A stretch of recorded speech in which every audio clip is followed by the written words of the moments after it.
Vous écoutez un podcast Top Music. Premier sur la région. C'est moi le patron, avec le réseau Entreprendre. Amis du podcast, c'est moi le patron, produit par Top Music et Réseau Entreprendre Alsace. Bonjour, aujourd'hui j'ai un super patron, c'est Jonathan Fritsch. Jonathan, bonjour. Bonjour. Jonathan a 35 ans et il a créé une société qui s'appelle BioRenGaz. Il va nous expliquer de quoi il s'agit. Jonathan est un jeune homme bien diplômé. Il a un Master 1 de management à rallonge. Il a un Master 2 dans les biotechnologies. Il a fait auparavant un DUT dans le génie biologique. Donc c'est quelqu'un qui est quand même très versé science, vous l'aurez compris. Et il crée cette société BioRenGaz qui a pour but de travailler dans la technologie de méthanisation innovante, écologique et modulaire. Alors c'est un peu complexe comme ça, mais il va nous vulgariser ça, Jonathan. Tout à fait. La méthanisation est un procédé biologique qui permet de convertir des déchets en énergie renouvelable et en fertilisant naturel. BioRenGaz développe une nouvelle technologie qui permet d'optimiser les performances de la méthanisation et qui est spécialisée sur la valorisation des déchets alimentaires. Essentiellement déchets alimentaires pour l'instant, je crois. La technologie est compatible avec tout type de matière liquide, voire pulpeuse, mais BioRenGaz se focalise dans un premier temps effectivement sur ce gisement de déchets, car nous devrons tous, d'ici 2024, effectuer le tri à la source. À la source, on aura tous une poubelle spécifique. Actuellement, c'est une matière qui peut ou pas valoriser, majoritairement incinérée ou enfouie. La méthanisation offre l'opportunité de produire localement de l'énergie renouvelable. D'accord. Alors, on a l'impression, en vous écoutant, Jonathan, que c'est complexe, une grosse usine derrière, mais c'est peut-être pas ça. Ou c'est peut-être ça, je ne sais pas. C'est une usine, effectivement, mais en fait, un méthaniseur, c'est un digesteur industriel. Tout simplement, on va chercher à produire du gaz qui pourra être valorisé après de différentes manières pour faire de l'énergie renouvelable. On peut faire de l'électricité renouvelable, on peut faire de la chaleur renouvelable.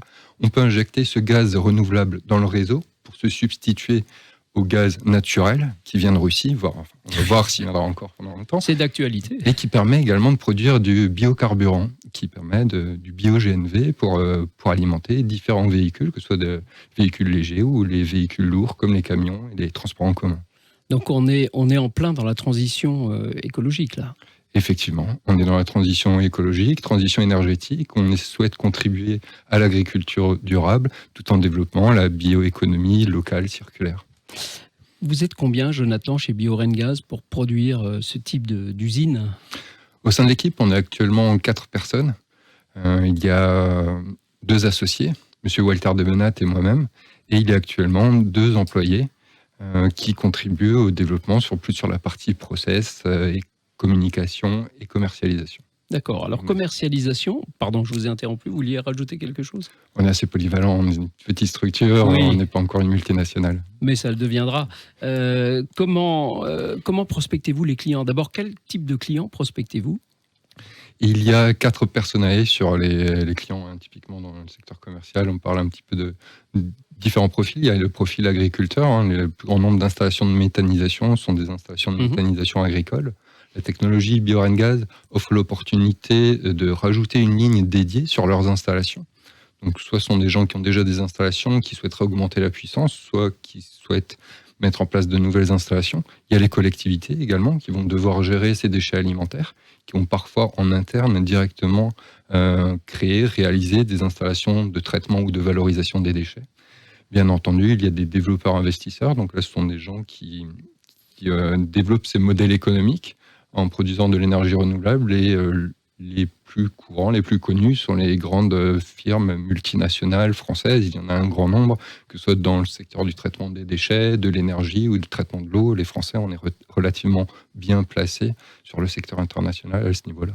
Donc des maisons comme Engie, allez, je vais la citer, sont plutôt des partenaires que des concurrents pour vous ? Bien entendu, en tant que petit faiseur, on se place comme apporteur de solutions pour l'ensemble des acteurs du biogaz, de la méthanisation. Effectivement, s'il y a un partenariat qui pouvait être développé avec Engie ou un autre de ses interlocuteurs, il serait le bienvenu. Est-ce qu'on peut comparer votre métier à ce qui se fait avec les panneaux solaires qu'on installe sur le toit d'une maison individuelle qui crée un peu d'énergie ou beaucoup d'énergie et qui peut le revendre au réseau EDF ? Est-ce que c'est un peu le même principe ? On crée du gaz finalement avec la méthanisation et puis on le réinjecte dans le réseau. Oui, tout à fait. Il y a une corrélation qui peut être effectuée avec le photovoltaïque. C'est de l'énergie renouvelable qui est produite. Après, c'est un secteur d'activité qui est un petit peu à la croisée des chemins entre différents secteurs d'activité. On n'est pas uniquement producteur d'énergie. En fait, on est traiteur de déchets, on est producteur d'énergie et on est également producteur de matières fertilisantes naturelles qui apportent également une solution en local aux agriculteurs qui souhaitent travailler avec des matières un peu plus vertueuses parce qu'actuellement, il y a une inflation également sur le domaine des engrais chimiques. Oui. Et en fait, assez simplement, comme le faisaient nos grands-parents avec les fumiers, ce genre de choses-là, la méthanisation permet d'apporter un engrais naturel, un retour au sol, assez facile à se procurer, à réaliser à des prix très compétitifs. Jonathan, qu'est-ce qui vous a donné l'idée de vous lancer dans la fabrication d'usines de méthanisation ? C'est venu comment ? Cette idée est venue suite à un retour d'expérience terrain. Ça fait 10 ans que je travaille dans le secteur d'activité. Au préalable, je me suis orienté dans l'environnement par vocation pour essayer de contribuer à quelque chose d'un peu plus grand que juste un chiffre d'affaires à la fin du mois en tant que salarié. Et c'est suite à un retour d'expérience lorsque j'étais responsable recherche et développement au sein d'un groupe agricole dans le sud-ouest, où là, on optimisait une installation. Et au cours de cette optimisation, on a identifié une configuration où on a eu une très belle production. Suite à ce retour d'expérience, où on a un petit peu identifié les paramètres optimums, on s'est dit qu'on allait développer cette technologie. De là, on a, grâce à Semia et à l'ensemble de l'incubation locale, on a déposé un brevet français. On est actuellement en phase d'internationalisation, Europe et les plus grandes régions du globe, pour ce support de culture issu du recyclage, 100% recyclable, qui permet d'optimiser la croissance des bactéries qui viennent se fixer dessus. Et grâce à ça, on arrive à apporter un habitat écologique à ces bactéries qui effectuent le processus de conversion. Donc, retour d'expérience terrain qui nous a amené à cet endroit aujourd'hui avec vous. Très bien. Et Réseau Entreprendre vous apporte, j'imagine, un accompagnement ? Oui, effectivement, comme vous l'avez dit précédemment, j'ai un cursus plutôt scientifique, peut-être même laboratoire initialement. Actuellement, j'essaye d'acquérir de nouvelles compétences. Effectivement, le Réseau Entreprendre est là pour apporter des mentors qui sont spécialisés dans différents secteurs d'activité. C'est ce pourquoi j'ai également sollicité le Réseau Entreprendre, pour être accompagné par un mentor qui a un petit peu cette vision commerciale, business, industrie, parce qu'on souhaiterait vraiment développer une structure industrielle sur le moyen long terme. Eh bien, c'est tout ce qu'on peut vous souhaiter. C'est une grande réussite parce qu'on a besoin de ce changement profond dans nos façons de faire, dans nos façons d'agir. Et vous êtes un de ceux qui allez nous aider à faire cela grâce à votre outil de méthanisation. Merci beaucoup, Jonathan, et longue vie à BioRenGaz. Merci à vous. On va essayer d'y contribuer.